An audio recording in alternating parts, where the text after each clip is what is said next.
Hello, everybody, and welcome to the Talk of the Town podcast. If you have not already, make sure to hit that subscribe button as we're on the road to 100 subscribers here on the YouTube channel. If you love sports betting, sports news, reactions, updated rankings, special segments, anything at all in the sports world, it's all right here on the Talk of the Town podcast. So I promise you, your subscription will be well worth it. And speaking of special segments, today we have Why Not Wednesday, where I answer your guys' questions right here on the podcast. So if you want your questions answered right here on the pod, make sure to hit at Talk of the Town _pod on Instagram, TikTok, whether or not it's even right here in the YouTube comments on any video. Trust me, I see them all. I'll answer them right here on the podcast. So let's get into the first question of today's video. As a Bears fan, I think we're all ready to see what Tyson Bagent has, or at least give him a try. Do you think that's the right move, and is it time to move off of Caleb? Well, I see two things with this. One is that you kind of have to weigh the benefits. If you were to start Tyson Bagent, which if you're to bench Caleb, do it right now. Do not wait 3 weeks from now. Most likely they'd be 1-4 3 weeks from now, at least with the way things are looking. They'll probably end up maybe pulling out a game or so. And if you were to put him in again when they're 1-4, to even go 10-7, which the NFC is extremely competitive as well. You might have a couple of 10-7 teams that might not make the playoffs. To go 10-7, you have to go 9-3. Can you really see Tyson Bagent going 9-3 in that stretch? I can't at all, to be honest with you. That would be a miracle they did. Even go 9-8, you'd have to go 8-4. Now, I think if the coaching staff, Ben Johnson, Ryan Poles, anybody could see Tyson Bagent going 9-3 throughout a stretch or whatever. Even if he were 2 weeks ago, go 10-7 just to start off the season, they would have started him over Caleb Williams. I think there was some massive question marks with Caleb Williams coming into the season anyway. Ben Johnson got in a few arguments with Caleb Williams, which it happens anyway.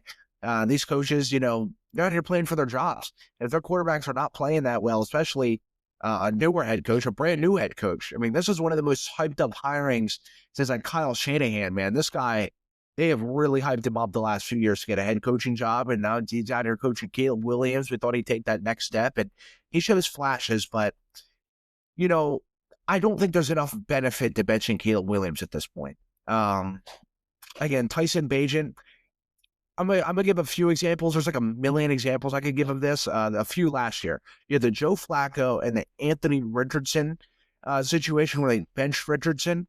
One awful play, and then he kind of ran off the field for a little bit because it kind of looked like he just kind of gave up, and it really pissed off his teammates. So you had that situation where they put in Flacco. Flacco looked really good for a game, and then he fell back down to earth. They ended up benching Flacco and putting in Richardson, which Richardson had, he was kind of okay for a couple of games, but he never really wowed anybody. He still sucked, especially towards the end of the season. He was not great at all.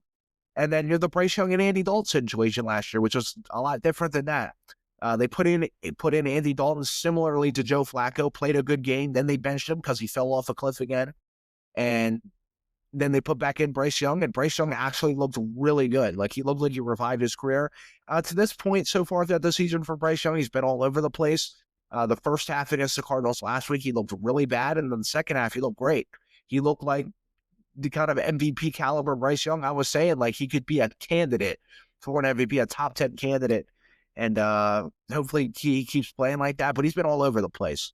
So, as of recent memory, with the situation that's going on, Tyson Bagent will probably come in.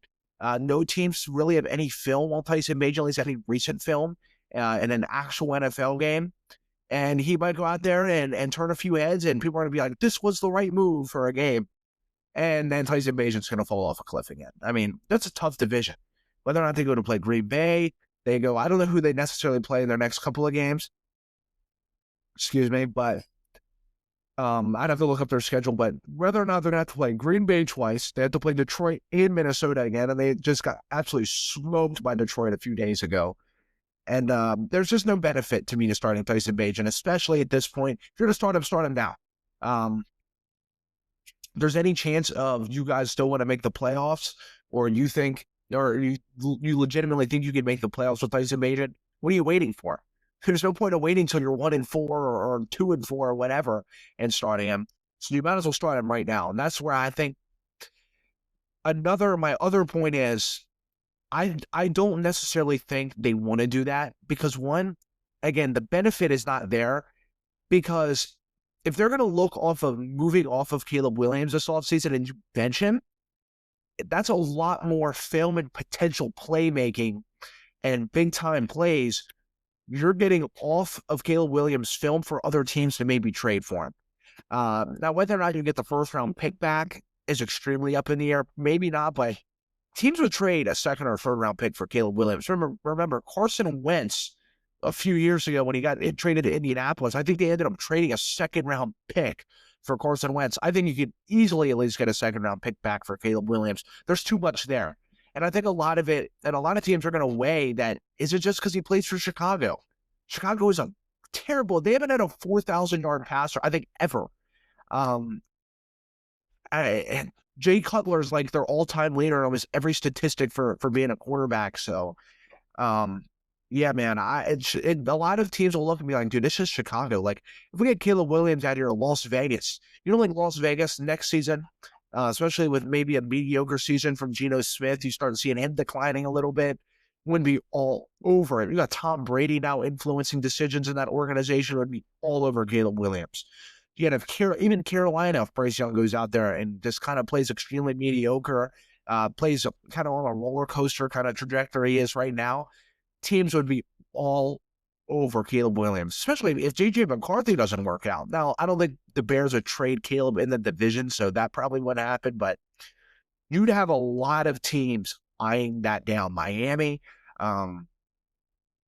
So if they decide that, you know what, we don't want to keep this guy, maybe we just want to start Tyson Bagent the whole year next year, go and sign someone else as kind of as a bridge quarterback, or just rock it with Bagent, like I just said,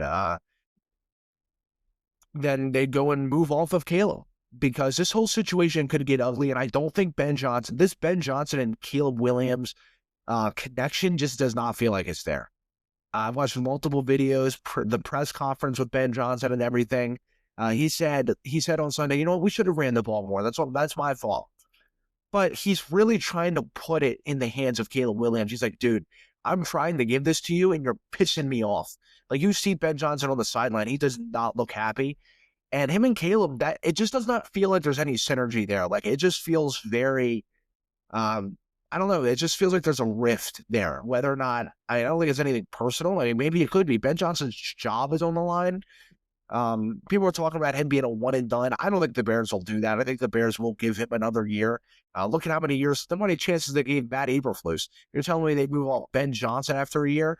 And like I said, this is one of the most hyped up head coaching hirings in a long time. So they wouldn't move off of him after a year. They'd give him another chance. But I'd like to see what they do with Caleb after this year.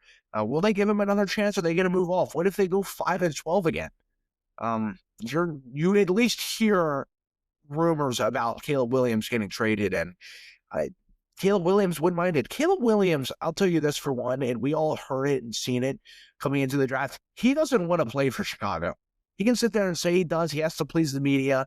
You know, he has to do what he has to do. He does not want to play for the Chicago Bears. And I think a lot of people forget that. Is like last year, he wanted to play for Minnesota for one. He was always wanting to play for Minnesota. I bet you he would have rather played for Washington. If there was one team he didn't want to go to, was the Chicago Bears. I just legitimately think he does not want to play for that organization. And I'm not necessarily saying he's purposely throwing games, but how much of his heart is really into wanting to win with that organization? I can't say it's 100% there. I can't. Caleb is a very emotional dude. Like, we've seen it out there on the field. And he just, I really don't think he wants to play for that organization, to be honest with you. And I think that comes into a lot of, he probably doesn't care as much to win for that organization as he would somewhere else. Now, again, I'm not saying he's purposely losing games or he doesn't care if he loses. Like, I'm sure he absolutely cares if he loses games, but I just don't think his heart's all the way in it for that organization. I think he wants a fresh start somewhere else. And I think the more he hears rumors, the more he's going to kind of feed into that, to be honest with you. I don't think he's going to be afraid of saying, well, maybe a first start is needed or something. He'd say something controversial to get him off of that team. I wouldn't doubt that would be in the realm of possibilities for Chicago. So that's why I would not start Tyson Bagent. I think if you were to trade Caleb, or maybe Caleb breaks out next game, there's no sense of ever putting in Tyson Bagent right now, because I just don't. I think if he were to be your franchise quarterback, the Bears would have started him already. I think Tyson Bagent was there before Caleb Williams. Correct me if I'm wrong, but I'm pretty sure he was. He was there with Fields for at least a year, and Bagent is an incredible story. I mean, a few months ago, he signed that, I think it was just a $10 million contract, and he's up there crying and all this. I'm like, dude, you have guys out here complaining about $200 million. This guy's out here crying, just face full of tears on the podium about, his $10 million contract. So you'd love to see it. The dude, he's a great guy.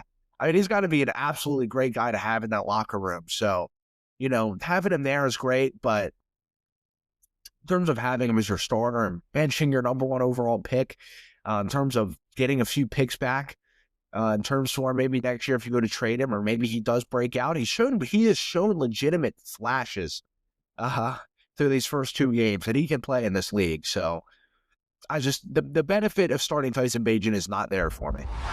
Next question. Hey man, seen you do a Packers video a little while back, and I was wondering, now that they're playing as a number one level team, would you say they're still too young to win a Super Bowl? That is the narrative with the Green Bay Packers, and it has been the last few years, is they're too young to win a Super Bowl. I do not think so at all. I was watching Colin Cowherd video a few days ago, and he had Dave Wannstedt on the on his show. And he was talking about the younger you are, the less you think about the Super Bowl, which I think is true to an extent, but I also think you have guys out there who are playing for winning organizations. Like, I think the younger guys who are playing for the Carolina Panthers are not thinking about winning the Super Bowl, but I think the younger guys on the Green Bay Packers are thinking about winning the Super Bowl. They've had a couple of playoff appearances so far, and I think those guys are absolutely thinking about winning the Super Bowl. So I think it's kind of a different situation for some teams. The really bad teams, those guys are not, the guys who are 21, 22 years old are not thinking about winning the Super Bowl right now. They're thinking about playing good to get their contract. He said, the younger you are, the less you think about the Super Bowl. And also, he said when he was with the Cowboys, they won as the youngest team in the league. They won the Super Bowl, the youngest team as in the league with the Dallas Cowboys. And obviously, that felt like 50 years ago. It's actually closer to 50 years than it is now. It's been like 30 years ago. They were the youngest team in the league, and Jimmy Johnson never mentioned the word Super Bowl until they got there. And they just said, take it one win at a time. Now, I think those Cowboys teams, like, it was really kind of unexpected. Like, they were kind of bad for a while. And again, obviously, I don't remember any of it. I wasn't born yet when these Cowboys teams were in the Super Bowls with Jimmy Johnson and stuff. So, this was back in the 90s, man. This was a few years before I was born. So, I think the situation's different with the Packers. And I'm just saying that because this was a guy who was on an NFL coaching staff. He's head coach at Pitt for a while.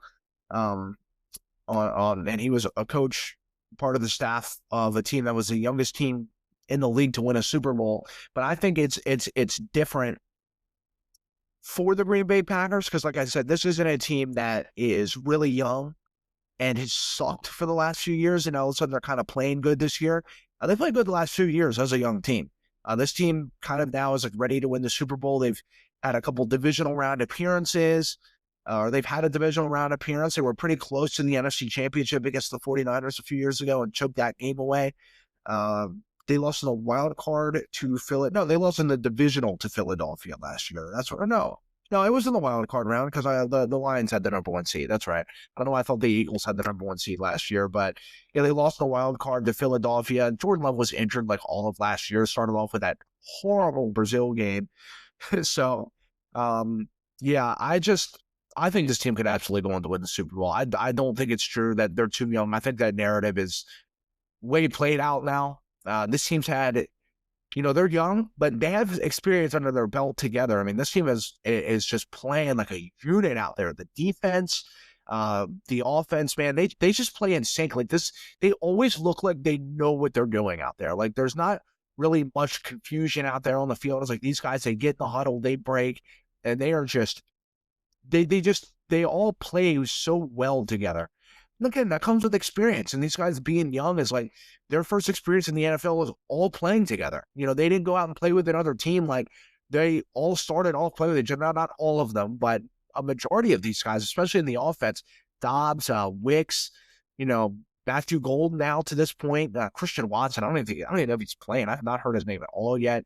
Tucker Kraft, like these guys have all played together since the jump, man. So I'd say between the chemistry and everything, it's a lot different for these guys than it is other young teams. And he said the Cowboys back in the 90s were the youngest team in the league when they won the Super Bowl. So I think that narrative is completely played out. I think it's pretty stupid. I think if a team is playing really good and they get to the playoffs aspect is very different. You're playing against all winning organizations. You're not going to have a couple weeks of playing against Cleveland and Carolina or the Saints or whatever, man. I mean, you're playing against legitimate threats to win the Super Bowl. You're playing against Detroit. Then you have the Eagles the next week. Then you got Tampa. I mean, you got legitimately juggernauts out there you're playing against. So, and Green Bay is one of them. Green Bay is one of those juggernaut teams I just mentioned. So a lot of people have them ranked as the number one team in the league. I had them ranked, what was that? I think number 3, just because the Bills are also playing really good football.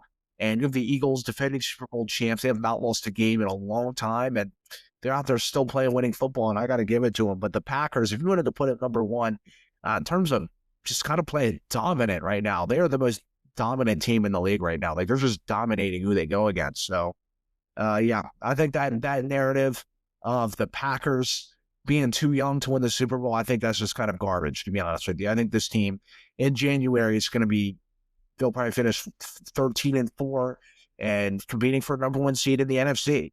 I think the Lions will be up in there as well. They're in that upper echelon of teams. I don't think the Packers are necessarily going to have a free ride to win this division either, by the way. Injuries do pile up. Teams get worn out throughout the season. So I think you might see moments where the team's slowing down a little bit, but yeah, man, 13-4 or whatever they finish, they're going to be in the playoffs. And that's all you need to get to is to try to win the Super Bowl. So you just got to get to the playoffs first. Next question I have here is loving the Talk of the Town podcast, or loving Talk of the Town. You're grinding, bro. I give you a lot of respect for that. My question for you is, do you plan on doing more NBA content in the future? Sorry about that. I had like 3 notifications as I was just reading that question. Like kind of distracted me for a sec. But, dude, of course, I absolutely plan on crushing NBA content. Of course, more towards the NBA season. There's nothing going on with the NBA right now. I guess really the only thing is Kawhi Leonard scandal and everything going on with the Clippers. But I talked about that last week. And besides that, dude, there is just nothing going on with the NBA right now. No real news to talk about, to be honest with you. I mean, I could give some predictions. I think I'll do that in a few weeks. I'll kind of give maybe my seeding, who I think is going to be in the play-in tournament. I'll go like 1 through 10, or I'll just do every conference of who I think is going to make the playoffs and finals contenders. I mean, the Thunder are up there in the finals contenders, of course, but there's just not a lot going on in the NBA. And you are right smack dab in the NFL right now. And the NFL is king when it comes to sports, man. Like in terms of talking news and everything, the NFL is the sport to talk about. So, I mean, of course, when I do slips for Sundays, that's going to be mainly NFL, but I'll probably throw in a couple NBA parlays for some videos, not necessarily on Fridays when I do slips for Sundays, but maybe some games. And I'll always keep in touch, especially at the beginning of the NBA. But as long as the NFL is going on right now, man, I got to stick to the NFL because, like I said, it's king, dude. And I love the NBA as much as the next guy. Like the NFL and the NBA are my 2 sports that I follow religiously. Like I'm a massive NBA fan, but I said there's just nothing going on. It's like July for the NFL, June or July for the NFL. Like nothing. Like they're kind of on the brink of starting, but it's just nothing going on. So I can't wait till the NBA playoffs. There's going to be a lot of NBA content when the NBA playoffs rolls around. Series, parlays, slips, stuff like that. And then you got the NFL draft, mock draft, stuff like that. So that's a while from now, but it's going to be a lot of that stuff coming on the podcast. There'll be a ton of NBA content coming soon, I promise you. but not too much going on. Like I said, man, I'm a massive NBA fan. So you'll see a lot coming up in the future. There's no doubt about that. But as of right now, not really anything to talk about. Next question is, do you think the Steelers could legitimately make the playoffs with Aaron? 1 second they look great, and the next the offense literally can't move. I'm so confused with this team. I don't blame you. And they play my Patriots next week. I'm a diehard New England Patriots fan. And I think that's going to be a pretty interesting game. I actually have the Patriots winning that game, not just because I'm a fan of them, but they have the most sacks in the league right now. They have 9.5 sacks, somewhere near there, but they had the most sacks in the league. And here's the thing with Aaron, is he's going to be like that all year. He's going to look great because when you don't put pressure on Aaron Rodgers, you can have your whole team back there in coverage. Aaron Rodgers is going to throw the ball on a rope and find someone. He will fit it in the tightest of windows. But here's the thing with Aaron Rodgers and what teams have figured out, especially with New York last year. If you put the slightest bit of pressure on Aaron Rodgers and someone's tailing him down, he's not going to outrun them, and he's afraid to take hits. That's the thing with Brady at the end of Brady's career. Is Brady was afraid to get hit. He didn't want to get hit anymore. Those guys in their 40s, man, they feel those hits more than they did 3 years ago. It comes on them quick, and that's why New England winning this game coming up is their pass rush is pretty fierce right now to start off the season. And I think it's going to get Aaron Rodgers because the more pressure you put on Aaron Rodgers, that offense is going to be a standstill offense. Their running game is completely just not there. Caleb Johnson, the kid from Iowa, pretty disappointing. A lot of people said he'd be a very sleeper running back. He has been really bad to start off so far. It's only been 2 weeks into his NFL career, so hopefully he can turn it around. But yeah, the Steelers team, I don't have them making the playoffs. I think they'll be competitive for some games. They may get in a stretch of winning a few games, but Aaron Rodgers is a statue back there. And it's weird with Aaron because with him, his arm isn't deteriorated like Roethlisberger's was a few years ago. Manning's, Breeze's. I mean, the guy's arm is like it was in his MVP year. His arm is absolutely incredible. His back shoulder throws are some of the best in the league still.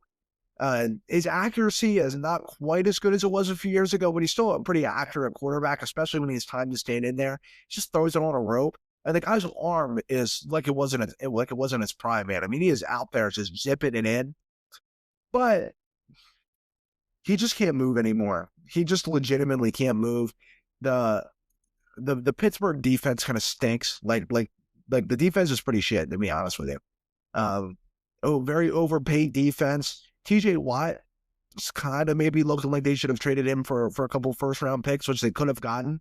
Said now they're signing him for $30 million a year or something ridiculous like that. And I think they're going to regret that because TJ Watt's not playing great anymore. He kind of just looks kind of older. So 2 weeks into the season, maybe TJ Watt will turn it up, but I don't know. He just has not been playing great for the Steelers. He didn't play great the last 6 weeks of the season for Pittsburgh anyway, last year. And for one, I think it's just Tomlin's time. I love Mike Tomlin. I think the Steelers would be way worse without Mike Tomlin, especially the last few years. This team would not have made the playoffs without Mike Tomlin at all. They wouldn't even sniff the playoffs. I just think the fans, I think Mike Tomlin just kind of wants to leave Pittsburgh. Like you just see his energy out there in press conferences, on the field. Kind of just looks like he doesn't really care. Like he just is like, can I go somewhere else? Like this just isn't working. The fans don't want me here. No matter what I do, I can bring us to be 10-7 with an awful roster, and I will still be blamed for everything in this organization. I think he wants to go for one, and I think next year Mike Tomlin will not be a Pittsburgh Steelers head coach. Not necessarily saying because the team's going to suck. I don't think the team's going to be great, but I just don't think he wants to really be there anymore. The fans obviously do not want Mike Tomlin there. They think he's the root of all issues there in Pittsburgh. So a lot of issues now going on for Pittsburgh, and Aaron Rodgers is just a legitimate statue. I think Joe Burrow being out kind of benefits Pittsburgh a little bit. I think That might get them a couple more wins on their schedule, but yeah, Pittsburgh's looking kind of rough right now, to be honest with you. I do have New England winning that game just strictly because New England's pass rush is actually really good right now, and a good pass rush equals a disaster for Aaron Rodgers because he can't handle a good pass rush anymore. He's not creative back there in the pocket, and he is slow as slow gets back there. You watch him, man. He cannot get out of the pocket. The second someone's near, he tucks that ball and he takes the hit, and he just goes down. He almost kind of crumbles down. He doesn't even take the full hit. He just turns his back and falls to the ground. So, um, yeah, man, it's going to be a very up and down season for the Pittsburgh Steelers. You're going to see a lot of moments where you just like, dude, Aaron Rodgers is back. Is this team back? And they're going to be like, kind of like it was against Seattle. Like, we are not a good football team right now. So it's going to be all over the place for Pittsburgh, man. I feel bad for you. They kind of just need to throw in the towel and draft a legitimate quarterback. Kenny Pickett was not the answer a few years ago. I think anyone could have told you that. Extremely overdrafted. And yeah, Pittsburgh, I'm curious to see where their season ends at. But that is it for Why Not Wednesday here today. If you want your questions answered right here on the pod again, make sure to hit @talkofthetown_pod or leave a question right here in my comments section on my YouTube. Again, till next time, everybody, I will see you guys tomorrow on the next one.